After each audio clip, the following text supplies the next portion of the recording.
What's up, YouTubers? Back again with another video, and this one is on Warframe. As you can see, the new Boltace is here, the new melee weapon, and we also have the Daikyu. Alright, let's get right down to it. What's going to determine whether or not you get the Daikyu or the Boltace? Alright, since I enjoy playing melee combat, let's talk about the Boltace. Okay, the Boltace is one of these weapons that you need to kind of get a feel for. Why? Because Gemini Cross is the stance. You have to like the Gemini Cross because the stance is going to change the way you play with this particular weapon. It's guaranteed. Okay, now with that said, how does this weapon pair up with its brother, the Cronin? As you can see, puncture stands out, impact stands out, also wall attack stands out, status stands out, stamina is the same, spin attack stands out, leap attack stands out. Now you have to ask yourself this one critical question. Really, is more than one. Out of all of these different standouts, or all of these different positives, which ones do you use during gameplay? Do you use the wall attack? If you don't, you gotta take that out. Do you really care about status? Most players do, so they build towards status. Do you care about spin attacks? If you don't, you gotta take that out also. Do you even care about leap attacks? Nope. If you don't, yes, if you do, it can make the difference. These numbers here, these 12 to 13 numbers can make the difference whether or not you're going to choose this weapon to play with. And that is key, because if you're not using wall attacks, you're not using spin attacks, then guess what? Why go from the Cronin to the Boltace? Unless you're going to do it for mastery, or maybe you just like the design, because the design is definitely awesome. Something to think about. Alright, for the Daikyu, as you guys may know, the Daikyu, let's put it up against the Dread. Look at that, 180 slash, puncture 210.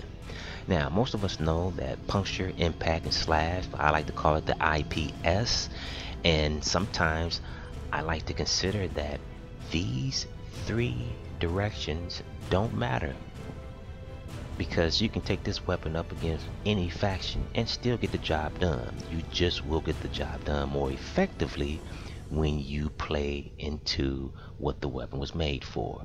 But I want to show you guys something. This weapon was made for more than just puncture, the Daikyu.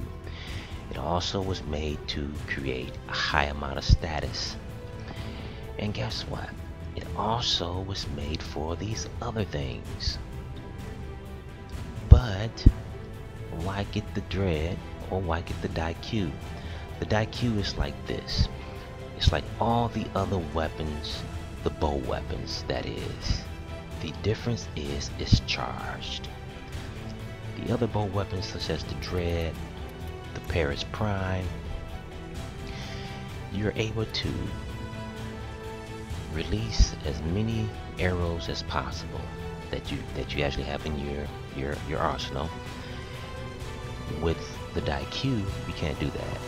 You have to wait until it's charged, then release. So I consider this particular weapon, the Daikyu, to be a sniper bow, because it's a one-shot, take your time type of weapon. Very similar to one of my favorite weapons, the Vectis.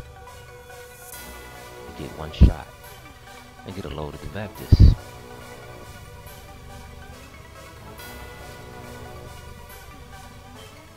So you have to ask yourself, is it worth it?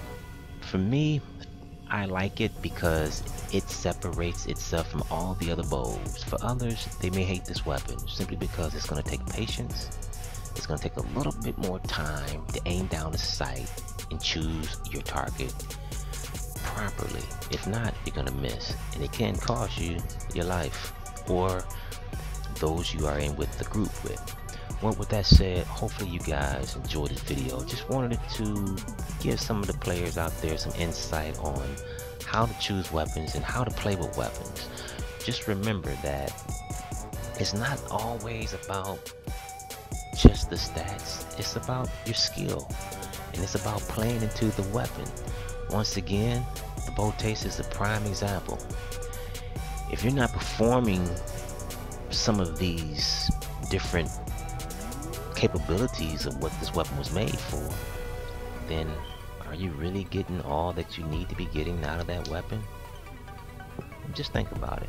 It might just change the way you play the game. Well, with that said, this is Joshuatiming. As always, keep God first, and I'll see you in the next video on Warframe. I'm out.